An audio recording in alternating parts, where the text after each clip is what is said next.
Hello, my friend. I hope you were able to journal and also reflect and pray from the last session. As we are in the second session, we want to jump right into it. All right, so it says in Steps of Christ 9.3, God made man perfectly holy and happy, and the fair earth, as it came from the Creator's hand, bore no blight of decay or shadow of the curse. It is transgression of God's law, the law of love, that has brought woe and death. Hear what it says now. Yet even amid the suffering that results from sin, God's love is revealed. It is written that God cursed the ground for man's sake. The thorn and the thistle, the difficulties and trials that make his life one of toil and care, were appointed for his good as a part of the training needful in God's plan for his uplifting from the ruin and degradation that sin has wrought. The world, though falling, is not all sorrow and misery. In nature itself are messages of hope and comfort. There are flowers upon the thistles, and the thorns are covered with roses. I like this. I really like this because it points out a few things here. Number one, it points out that, man, in spite of sin, in spite of the different things that we have to experience in life, God's love is still revealed. When we look at Calvary, we saw it. In spite of the fact that men have fallen, we see that God stepped out, coming and sending his son for us to be able to experience life again. God's love is still revealed in spite of us being falling, in spite of us turning our backs on God. God still demonstrated that he loves us. He still loves us.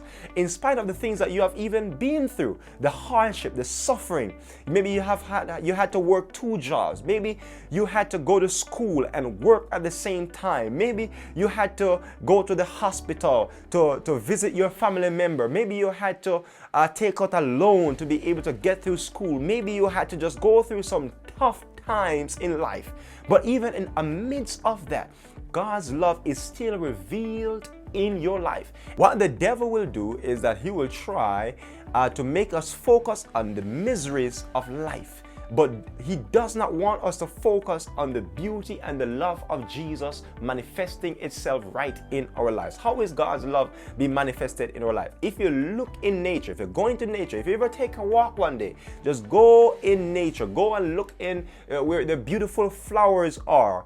Look at the birds as they fly in the air. Look how God is providing for them. God is providing for you also. God is still at work in your life in spite of the different difficulties that you're going through. He's still keeping your family together. He's still giving you peace. He's still giving you strength to go to work. He's still giving you hope. He's still keeping your right mind. The devil does not want you to focus on these small things. And so what I want you to do is today focus on those small things where God is at work in your life, and just say, you know what, Lord, I'm going to write these trials that I'm going through down, but I'm going to write how big you are and how you have demonstrated your love for me on Calvary, how you are providing for my family in spite of what I'm going through and in spite of the trials. I'm going to focus on the good things this year. I'm going to focus on the things that you're doing in my life and not focus on the things that I want you to do and you may not be coming through right now. And so this is a switch, but write it down in your journal and reflect upon the beauty of the love of God and just thank him through some words of prayer, saying, thank you, Jesus, for carrying me through this year and the different challenges I had to go through. I'll see you next time.